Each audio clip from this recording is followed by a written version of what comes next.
Every team that needs a quarterback has studied Tony Romo, both during the season and recently. They knew the day of Romo's release was coming, so they waited.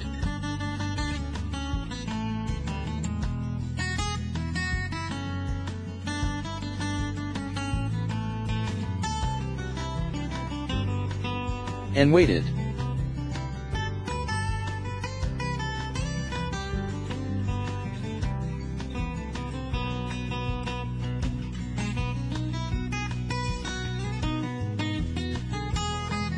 And waited.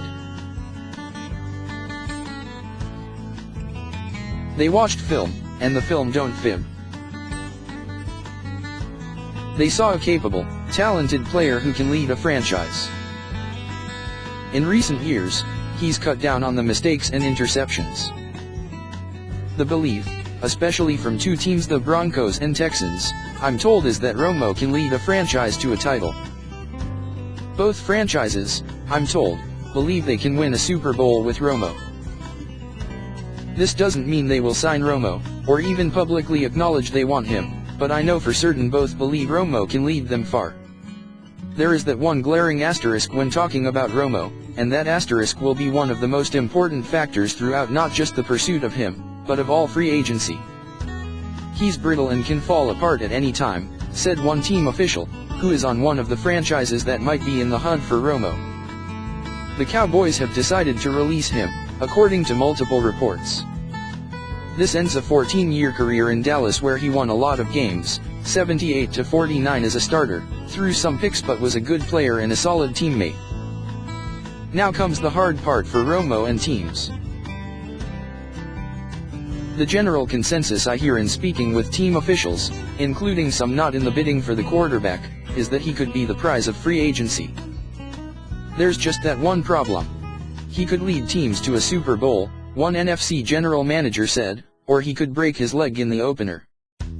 That's what teams have to wrestle with when deciding if they want to sign him.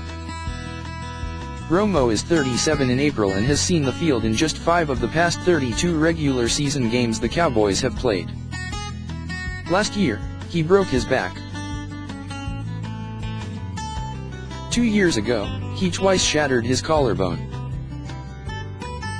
But all of that is balanced with how the Cowboys, with Romo, were one historic Dez Bryant catch/non-catch from upsetting Green Bay and reaching the NFC Championship game in January 2015 for the first time in 20 years.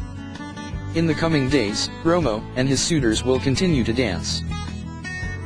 The veteran QB will take his time evaluating his options, someone close to him said, and teams will do the same in turn. Romo wants to make sure he goes to a place where he has a chance to win big, and teams need to decide if he's worth the risk. The main franchise everyone believes is the front runner to sign Romo is Denver. But this is far from a certainty.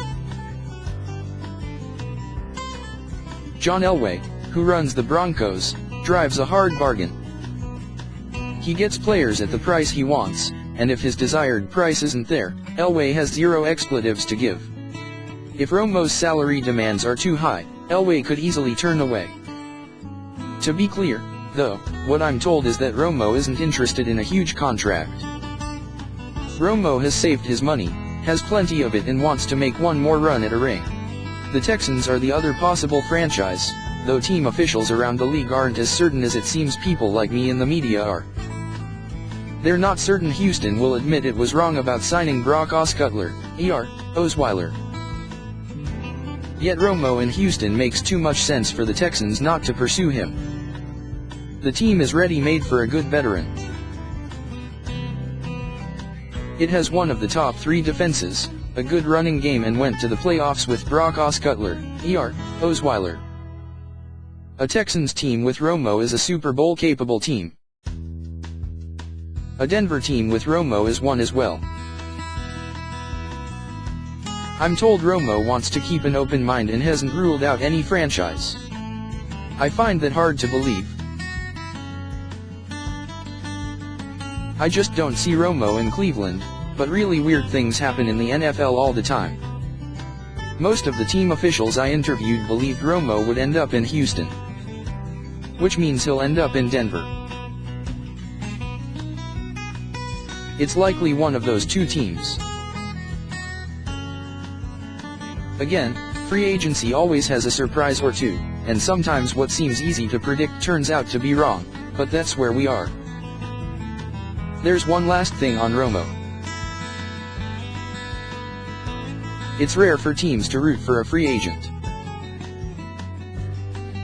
They normally keep emotional distance for obvious reasons. But for maybe the first time I can remember, NFL people are rooting for someone, Romo. He's viewed as a good man who was always a good representative for the NFL and treated everyone around him well. This wasn't the case with many free agents, that I can remember. We are seeing the end of a solid quarterbacking run in Dallas. Not a spectacular one, but a good one. Now the question becomes, where will Tony Romo go next?